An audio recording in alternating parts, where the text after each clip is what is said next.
الرحمن الرحیم۔ محترم سامعین و ناظرین، السلام علیکم ورحمۃ اللہ وبرکاتہ۔ سامعین و ناظرین، آپ تمام کے علم میں ہوگا کہ حضرت شیخ الاسلام حضرت مولانا مفتی محمد تقی عثمانی صاحب مد ظلہ العالی پر کچھ عرصہ پہلے قاتلانہ حملہ ہوا، ہر طرف سے گولیاں چلیں، تو حضرت خود فرماتے ہیں کہ اللہ تعالی نے مجھے ان گولیوں سے بچایا اور اللہ رب العزت نے ان گولیوں کا رخ میری طرف سے پھیر دیا۔ یہ خبر بہت مشہور ہوئی تھی، آپ نے بھی دیکھا ہوگا، سنا ہوگا۔ تو حضرت اس کے پیچھے بتاتے ہیں کہ اس کے پیچھے کچھ دعائیں ہیں جو میں پڑھتا تھا اور اللہ نے میری حفاظت فرمائی۔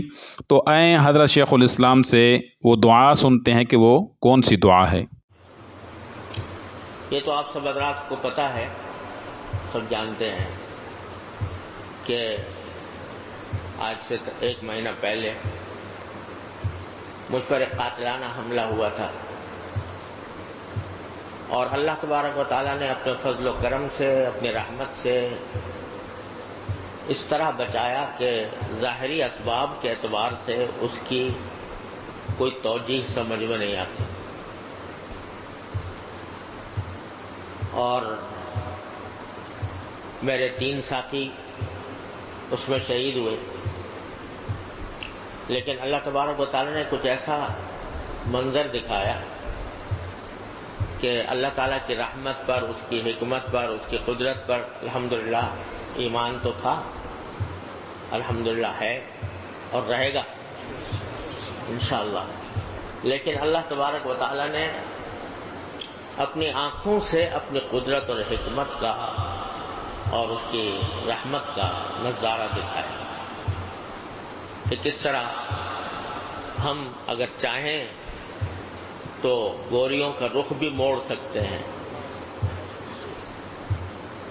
کوئی دنیا کا انسان دوسرے کو نقصان نہیں پہنچا سکتا جب تک کہ اللہ تبارک و تعالیٰ کی مشیت اس کے ساتھ نہ ہو۔ اس نے اپنی آنکھوں سے یہ منظر دکھایا کہ کس طرح، یعنی میں نے خود، اللہ تعالیٰ نے اپنی آنکھوں سے یہ دکھایا کہ ہم نے تمہاری طرف آنے والی گولیوں کا رخ موڑا ہے،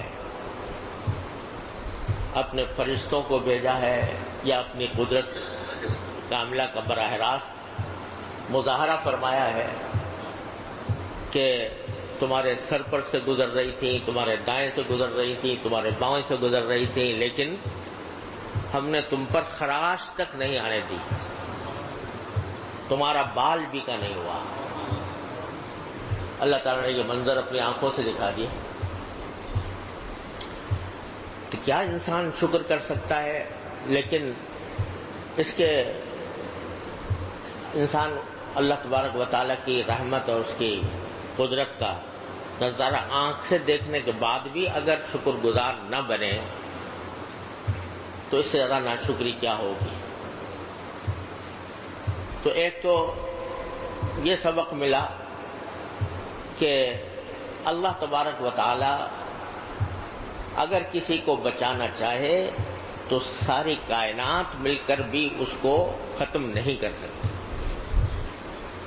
اور اگر کسی کو کوئی نقصان پہنچانا چاہے تو کائنات کا کوئی، ساری کائنات مل کر اس کو بچا نہیں سکتی۔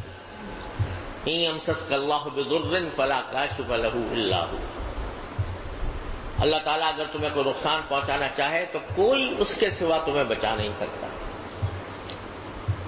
وَإِن يُرِدْكَ بِخَيْرٍ فَلَا رَادَّ لِفَضْلِهِ۔ تمہارے ساتھ کوئی بھلائی کا معاملہ ارادہ فرما لے تو کوئی دنیا کی کوئی طاقت اس کو رد نہیں کر سکتی۔ تو اللہ تبارک و تعالیٰ نے اس حقیقت کو آنکھوں سے دکھا دیا، لہذا سبق یہ ملا کہ معاملہ اللہ تبارک و تعالیٰ کے ساتھ رکھو، اللہ تعالیٰ کے ساتھ تعلق کو مضبوط بناؤ، وہ جب چاہے گا تمہاری روح قبض کر لے گا، جب چاہے گا تمہیں زندگی، نئی زندگی دے دے گا۔ تو اس کائنات میں حضور سرورت عالم صلی اللہ علیہ وسلم کی ایک دعا ہے جو آپ سے منقول ہے، اس کا بیان پچھلی مرتبہ شروع کیا تھا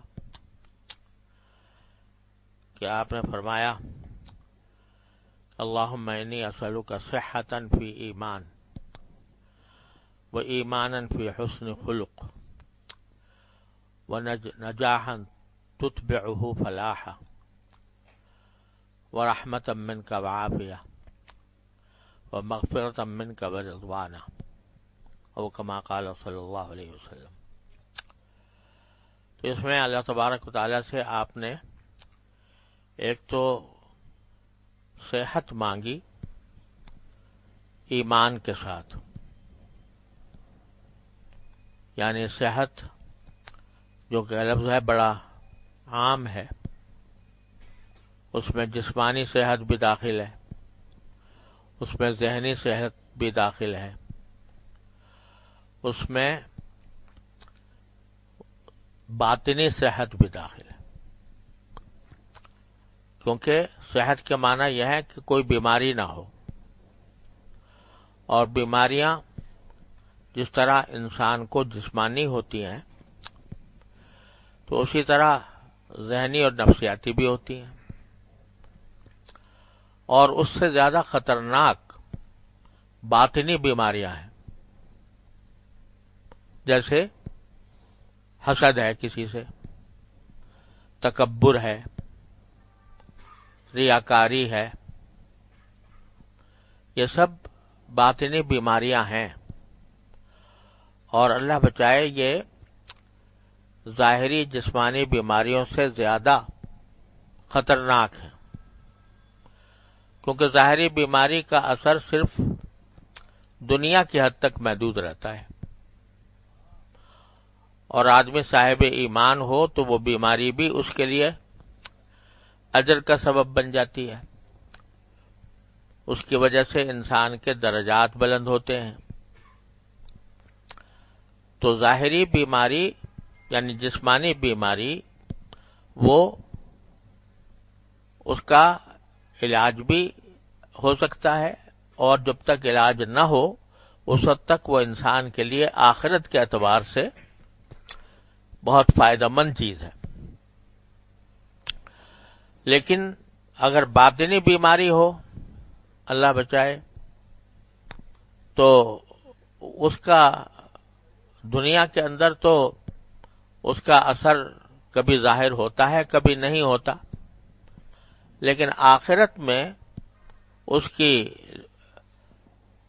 کا برا انجام بالکل متیقن ہے، یقینی ہے۔ اگر آدمی حسد میں مبتلا ہے تو حسد کا گناہ تو ملے گا اس کو ہر حالت میں، اور جب تک کہ توبہ نہیں کرے گا۔ تکبر میں مبتلا ہے، تکبر کا گناہ ملے گا۔ ریاکاری میں مبتلا ہے تو ریاکاری کا گناہ ملے گا۔ لہذا باطنی بیماری وہ ظاہری بیماری سے زیادہ خطرناک ہے۔ تو جب آپ نے صحت مانگی کہ اللہ مجھے صحت عطا فرما، تو اس کے معنی ہے ہر طرح کی بیماری سے میں بچا رہوں، جسمانی بیماری سے بھی، ذہنی بیماری سے بھی، اور باطنی بیماری سے بھی۔ اور اس کے ساتھ یہ مانگا کہ اگر یہ صحت تو ہو لیکن ایمان نہ ہو، والعیاذ باللہ، تو بجائے فائدہ مند ہونے کے وہ نقصان دہ ہے۔ اس لیے فرمایا صحتن فی ایمان، صحت ہو ایمان کے ساتھ۔ اور جیسا میں نے پچھلی مرتبہ عرض کیا تھا کہ فی جو ہے یہ اگرچہ عربی زبان میں مع کے معنی میں بھی آتا ہے، لیکن مع کے اندر دونوں چیزیں الگ الگ ہوتی ہیں الگ الگ لیکن ساتھ ملی ہوئی ہیں۔ لیکن فی اگر ہے تو اس کے معنی دونوں آپس میں گھلی ملی ہیں، اس میں دونوں کا وجود الگ الگ محسوس ہی نہیں ہوتا، بلکہ صحت کے ساتھ ایمان اس طرح گھلا ملا ہے کہ صحت بھی ہے اور اسی صحت کے ساتھ ایمان گھلا ملا ہے، اس معنی میں کہ بندہ جو ہے وہ اس صحت کو اللہ جل جلالہ کی عطا تصور کرتا ہے کہ یہ میرے پروردگار کی عطا ہے، یہ صحت کا جو لمحہ بھی میسر آ رہا ہے وہ اللہ تبارک و تعالیٰ کی عطا ہے۔ تو صحت کے ساتھ ہی ساتھ ایمان اس طرح گھلا ملا ہے کہ صحت کے ہر حصے میں بندے کا رابطہ اللہ تبارک و تعالیٰ سے استوار ہے کہ اس کے دل میں یہ رگ و پے میں یہ بات پیوست ہے کہ اگر میری بینائی صحیح ہے تو اللہ کی عطا ہے، میری سماعت صحیح ہے تو اللہ تعالیٰ کی عطا ہے، میں ہاتھ اگر ہلا رہا ہوں اور حرکت کی طاقت ہے تو اللہ کی عطا ہے، اگر میں قوت ہے میرے اندر تو وہ اللہ تعالیٰ کی عطا ہے۔ جو یہ سارے تصورات اپنی صحت کے وہ اللہ تبارک و تعالیٰ کی عطا کے تصور سے گھلے ملے ہیں۔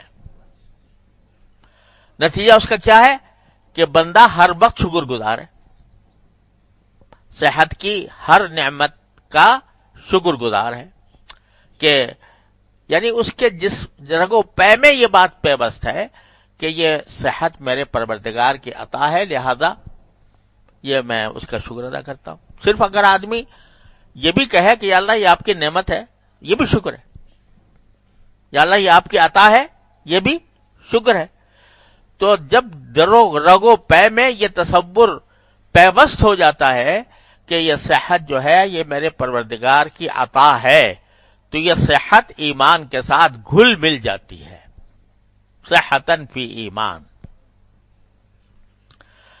پھر بایمانن فی حسن خلق، ایمان ہو خوش اخلاقی کے ساتھ، خوش اخلاقی کے ساتھ، یعنی وہ جو صحت میں نے عرض کیا تھا باطنی صحت، تو اس کا تعلق تو خود اپنے انسان کے اپنے تصورات سے ہے، لیکن حسن خلق کا تعلق دوسروں سے بھی ہے کہ دوسروں کے ساتھ میں اچھے اخلاق سے پیش آؤں، میرے باطنی اخلاق بھی درست ہوں اور باطنی اخلاق کا مظاہرہ دوسروں کے ساتھ جب میرا رویہ ہو تو وہ رویہ حسن اخلاق کا ہو۔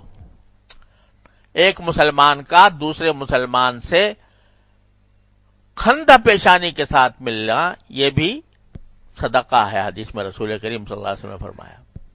صدقے کی بے شمار قسمیں آپ نے بتائی ہیں اور فرمایا کہ تم یہ سمجھتے ہو کہ صدقہ جو ہے صرف پیسے دینے سے ہوتا ہے؟